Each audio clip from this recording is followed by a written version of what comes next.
আপনাকে আপনার মা এখানে কেন রাখছে বলেন, বলতে হবে। বলেন আপনি আমার হাজবেন্ডের সাথে আমার মার সম্পর্ক। আপনার হাজবেন্ডের সাথে আপনার মায়ের কি সম্পর্ক? কি বলেন সেটা বলতে হবে। কি সম্পর্ক বলেন? আপনি কি আনছে কবে? বলেন, কান্না হবে না, স্পষ্ট বলেন। বলেন আপনার মায়ের সাথে আজকে গত শনিবারের আগের শনিবার আনতে। তার মানে আপনার হলো কি দেশের বাড়ি কোথায়? আমার 12 দিন দেশের বাড়ি স্যার। আমাদের বরিশাল শহরে আমরা জায়গা কিনে বাড়ি করছি, আর আমাদের মেইন বাড়ি কাকাসুরা। আপনার বাবা কি করে? আমার বাবা ব্যবসা করে। বাবা সুস্থ? বাবা এইসবের মধ্যে নাই। সে কি জানে কোনো ঘটনা? জানে মানে আমার মায়ের কাছে আমার বাবার কোনো টাইম নেই, সব তারাই করে। আমার দুই ভাইরেও দুইবার 4বার রিহাবে দিছে।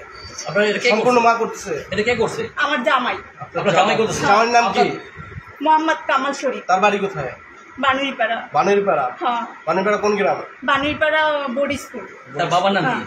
তার বাবার নাম মৃত মুজিবুর রহমান শরীফ। আচ্ছা, আপনাকে যে আপনার মা এখানে দিছে, আপনার জামাইয়ের সঙ্গে আমার মার কি ধরনের সম্পর্ক? কিভাবে করে বলেন, বলতে হবে আপনাকে। বলেন, সমস্যা নেই। খুব ভালো সম্পর্ক। খুব ভালো। সেটা কি আপনি জামাই শ্বশুর সম্পর্ক থাকতে পারে, জামাই শ্বশুর, সেই সাথে কি সম্পর্ক সেটা বলেন। কেন আপনাকে এখানে তার পাঠাইলো বলেন? অবৈধ সম্পর্ক। অবৈধ সম্পর্ক আছে, তার মানে প্রেম লীলাগত সম্পর্ক আছে জামাই এবং শাশুড়ির মধ্যে। এই জন্য তারা চাচ্ছে আপনাকে বলেন কথা কি লাগবে। এখন আমারে যদি ওরা সরাইয়ে দেয় এখানে রাখতে পারে, এবং আমারে পাগল বানাইছে। বলছে যে ওইখানে দেখবেন আপনি লেখা যে বলছে আমি 12 বছর থেকেই নাকি পাগল। আমি অনার্স করছি, মাস্টার্স করছি, একটা বাচ্চাই করছি, সম্পূর্ণ তাদের ফ্যামিলিকে আমি মেনটেন করছি। তাহলে আমি যদি পাগল হই তাহলে আমি সব করছি কিভাবে? এবং তারা কোনো ডকুমেন্ট দেখাইতে পারেনি যে আমার একটা ঘুমের ওষুধ পর্যন্ত কোনো ডাক্তারে দিতে বা ডাক্তার দেখাইতে পারে। তাহলে আপনার মা আপনার জামাইয়ের সঙ্গে অবৈধ সম্পর্কের কারণে আপনাকে এখানে ভর্তি করছে, যাতে আপনাকে সরাইতে তার সম্পর্ক চালু রাখতে পারে। এই জন্য আর আমার যাইতেও দিতে চায়। আপনি এখন কি চান? এদেরকে আপনার মা, আপনার জামাই, এদের কি চান? সরকারের কাছে কি চান? আমি শুধু বাঁচতে চাই স্যার। ঠিক আছে, সুন্দর কথা বলতে চান। আপনাকে এখানে শুনেন, এখানে আসার পর আপনাকে কি ট্রিটমেন্ট দেওয়া হয়েছে? এখানে আপনার কোনো ট্রিটমেন্ট দিচ্ছে এখানে কোনো? হ্যাঁ স্যার, এতগুলো করে ট্যাবলেট দেয়।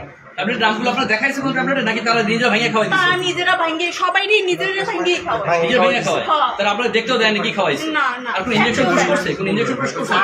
তারা যদি বলছে বউ, আমি বসছি। তারা যদি বলছে উঠতে দাঁড়াও, দাঁড়াইছে। তারা যদি বলছে এইখানে বসে থাকো, ওইখানেই বসে আপনি থাকো। কত রুগী তো না?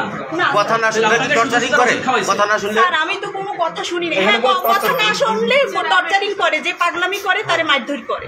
পাগলামি করে মারধর? আপনি তো কোনো পাগল না, তাহলে আপনি কোনো রুগীও না, কিন্তু আপনাকে তারা অনেকগুলো করে ওষুধ খাওয়াইছে। কেন খাওয়াইছে? রুগী বাদে তো আপনাকে ওষুধ খাওয়াইছে। হ্যাঁ, ওষুধ খাওয়াইছে স্যার। ইনজেকশন পুশ করছে কখনো? ইনজেকশন পুশ করে যখন কি করে তারা জোরপূর্বক ওষুধ খাওয়াইছে। হ্যাঁ, এটা করতে হচ্ছে ইনজেকশন পুশ করে যখন উনি ওষুধ থেকে চায় না, উনি তখন চাইনা তারপরে ওষুধ খাওয়া হয়েছে।